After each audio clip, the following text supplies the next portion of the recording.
Hey, welcome back to our how-to series with JFK Living. I'm Jeremiah. And I'm Pip, and today we're talking about how to negotiate a winning offer.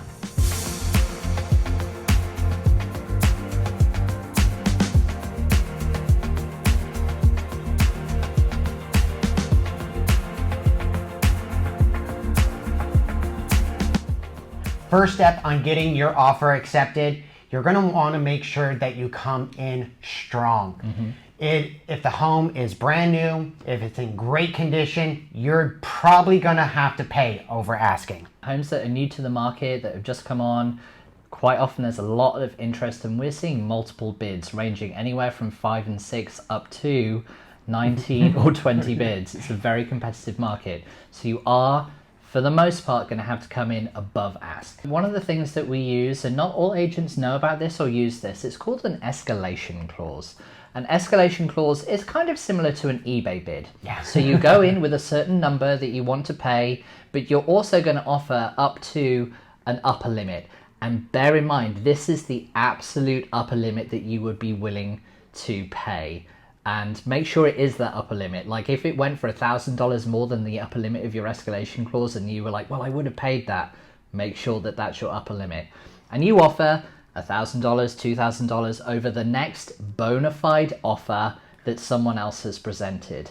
And it has to be a bona fide offer. We have to have proof of that other offer before that escalation comes into effect. And then also, you can also do a personalized letter. Now, this has now become a little bit of a hot topic about personalized letters, because realistically, we cannot discriminate. Absolutely. So if you're putting in your personal letter that you want to put in your family, or if you put in a picture, so we're definitely going to have to see how the National Association of Realtors handles this. But as of right now, I still think a personalized letter is a great thing. We just have to make sure with our code of ethics that we do the right thing, and the sellers do the right thing as well. So the other thing that you might want to offer as well is waiving the appraisal figure. So you could come in saying, you know, whatever the appraisal comes back in, I'll pay whatever above that. Or you could set a limit saying, maybe I'm willing to pay $5,000 or $10,000 over the appraised value. That's a discussion that you can have with your agent, but it does help bolster your offer. Inspections for informational purposes is definitely high up on the seller's requirements, because then they don't have to worry about what happens during the inspection process. So that can really help strengthen your offer. But if you're going to do an as-is, you're going to want to make sure that you spend a good amount of time checking the house out before you put that as-is. Make sure you do a thorough inspection when you go to see the house the first time, and make sure your agent really thoroughly looks at things like the systems and the condition of the home.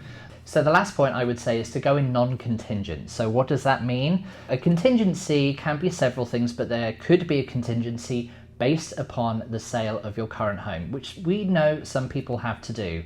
However, if you can remove that contingency and go in non-contingent with your offer, it definitely helps strengthen it, and it is something that sellers are looking for. Thanks so much for watching this latest how-to series with JFK Living. And if you guys want to see the next episode, make sure you subscribe and hit that little bell notification so you get notified when our next video drops. I'm Jeremiah. And I'm Pip. And just remember, this is Living JFK Living.